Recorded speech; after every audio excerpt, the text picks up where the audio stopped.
Welcome back, guys, to a new video of your favorite YouTuber, Mats. I'm a favorite YouTuber, right? No? Okay, this is fine too, but we are about to hit that 5,000 subscribers, and thank you very much for 4,000 subscribers, guys. You're literally awesome, guys, and if you want to belong to the first 5,000 OGs, you only have to subscribe that channel, guys. You know what to do. Today we will react to movies without special effects. You know, in every modern movie we have many special effects to have a nice video. Like in my videos, yeah, we have, okay, in Hollywood movies, the special effects there are much better than in my videos, but it doesn't matter, okay? We will, yeah. I don't know what to say. And all these special effects are made with computers and with software. And today we will react to that movies without special effects. Guys, that will be look very weird to see that movies without these effects. Okay, so subscribe and let's go. Okay, we're starting with Game of Thrones. Everybody knows Game of Thrones, guys. Spoiler alert, I know Game of Thrones, but I have never seen it, so... And I won't see it, so it doesn't matter if I get spoiled. If you saw the series, you'll remember the epic moment when a horde of Dothrakis, supported from the air by one of Daenerys' dragons, destroyed the Lannister army. It is said that these scenes were the most difficult to produce because, with the exception of the flying dragon, most images were recorded in real. This is awesome. I'm very impressed in every movie what is possible today, only with software and that effects. Yes, you heard me right. The creators of the series took the time to burn several doubles and explode the wagons with carefully placed explosives. Oh, nice. The extras also worked the best they could. This is incredible. So much effort, so much work for only one little movie scene. So now you can imagine how much work is it to produce a whole movie. And look at the amount of fake ash that the specialists threw into the field to recreate the burnt earth. But we've moved away from the most important thing, since the cherry on top of this dessert is, of course, the dragon. In this case, the developers used several technical tricks to recreate the presence of a huge mythological dragon in the recording set. All the shots from behind the dragon were made with the help of special cameras mounted on cables and drones. So incredible. Once obtained, a drawn dragon and a very real Emilia Clarke were added to the scene. The actress also had to record scenes separately. Oh, here you can see that. This is, of course, in front of a green screen, so they can put the background behind the dragon. But this is so Riding incredible. a machine created especially for the occasion. To be honest, the resemblance to a dragon is minimal. The first draft, the first material looks like this, and after a few steps, we have an incredible and awesome movie scene. Made of it. Emilia had to play with her imagination and act as if she were actually traveling on a huge dragon through the airs of Westeros.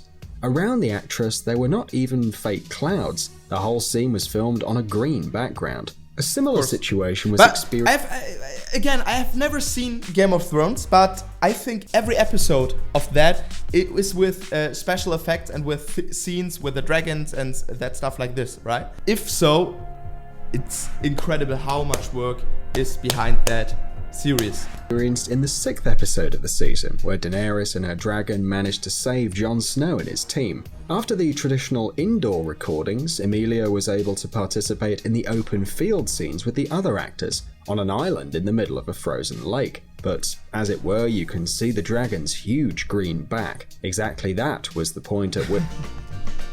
This is the back of the dragon. The protagonists were running, trying to save themselves from the army of the dead.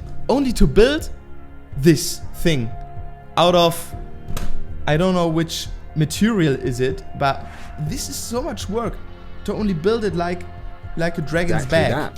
This Russian film, I've heard already of that film, but I have never seen it. Directed by Fyodor Bondarchuk, has generated different reactions to the characters in this. Here's the best special effect with this guy, no. Stories. Okay, I don't However, know. It is obvious that the computer design in this film is incredible, especially for a Russian film, a country that doesn't stand out for the great special effects in its films. Okay, this is the Besides, Russian film. It is the first Russian alien film, and its creators... Okay, it was a bear with a machine gun. So yeah, this is a Russian film, I think so too. Made quite an effort. For example, look at this scene from the trailer. A huge alien spacecraft lands in a region of Moscow, destroying huge buildings, bridges and stadiums in its path. It's hard to believe that all this is the result of the work of graphic designers. But the destruction of buildings is not the only example of CGI in this film. There is a computer animation scene behind in the first few minutes of the film in which the protagonists await the beginning of the story, and all the scenes in the background and inside the spaceship, as well as the fights with the extraterrestrials, were recorded in a pavilion with a green background. According to the director, 50% of the film is computer generated. Oh my gosh, 50% of the whole movie. What the heck? So when you only look at the works on the set, it doesn't even amazing to there, because they're throwing stones against walls and fighting against walls, and they're literally doing nothing there. Everything is only generated by computer. The question is, how did the actors imagine the space visitors in order to realistically recreate the encounter with them? Yes, this is the main question. Logan. Unlike the previous two films, Logan is not famous for the epic battle scenes between the good guys and the bad guys. Doesn't even have any great special effects, unlike the X-Men movies. Of course, digitized backgrounds were added in some places, but this is incredible. I don't know how that works. Okay, I can make YouTube videos like this. Okay, you see that? I can do that, but not more. This would be too much. I have no clue what they're doing there. Most of the special effects were dedicated to the film's protagonist. It's no secret that Hugh Jackman is the perfect actor for the role of Wolverine.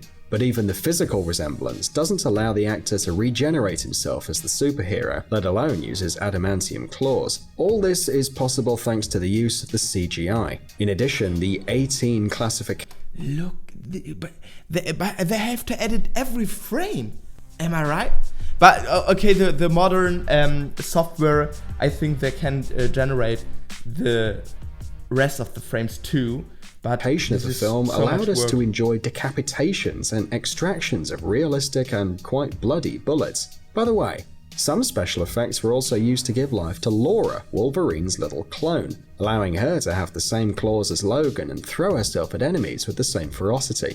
But despite it being less incredible visually than other superhero films, it has received very good reviews thanks to its history and its realism. Okay guys, we make the greets for today. Greets go out to 1000 subs for my two dogs, to Roselia, and the first comment was written by Tom Meyer. If you want to get greeted in the next video, you only have to write a friendly comment or be the first comment in the next video, guys. To be the first comment, you have to activate that notification bell.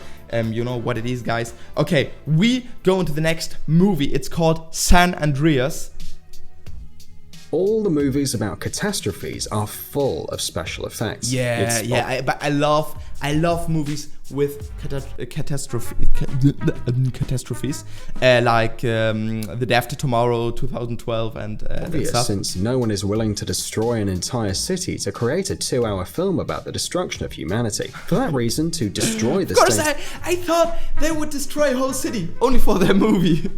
To California in the movie San Andreas, the designers had to work overtime to create more than 1,300 scenes with special effects for the movie. Among these scenes is the destruction of the Hoover Dam, which we had already seen in the movie Transformers, the fall of houses one after another, and best of all, a huge wave that ended up wiping the poor city of San Francisco off the face of the earth. No one would actually use real water to make these scenes today, but imagine for a second how many buckets of water you'd need. And of course, the movie wouldn't be complete if the developers didn't show the destruction of the Golden Gate Bridge. Oh my gosh, look at that movie, this looks awesome. But in our opinion, film directors have a special relationship with this bridge. Not in vain, we constantly see its destruction on the big screen. X-Men, Star Trek, Pacific Rim, and Godzilla are just some of the movies in which we can see the famous bridge suffering. But the artists of the film in San Andreas made an effort to achieve very realistic scenes of destruction, combining between 4 and 15 images from the same place, mixing computer-generated images with real photographs, and performing all kinds of cinematic tricks. But the most amazing special effect of the film is Dwayne Johnson, who played his first dramatic role in this film, and his acting skills are pretty impressive, don't you think? Okay, very, very awesome to see movies without special effects. I hope you enjoyed that video. If so, please leave a like, guys, so we can hit that 100 likes. That would be incredible. That would be awesome. And of course, subscribe to the channel so we can hit that 5,000 subscribers. We about to hit that mark. This is clearly incredible. We are growing, and I'm so glad about that. So here you can subscribe. Here you see 2 other videos. Click on them. Be active. We see each other in the next video tomorrow. Stay fresh. Bye bye, guys.